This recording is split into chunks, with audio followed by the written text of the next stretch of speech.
Here we are doing Dave's Dodgy Dinners. Oh yeah. Now, you always need a wheelbarrow when you're doing a dinner. Because it just says salmonella. Anyway, righto.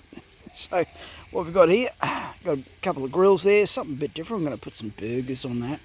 Now we're back over to the old Weber. Now, what we've done here is, we're putting the chicken in there. There you go. So we'll let that sit for, apparently half an hour or whatever it might be. And dishing out the socks and sandals. Away we go there.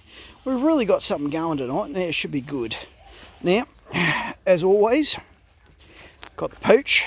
Got to have the pooch when you're doing Dave's Dodgies. And also, barbecue equipment.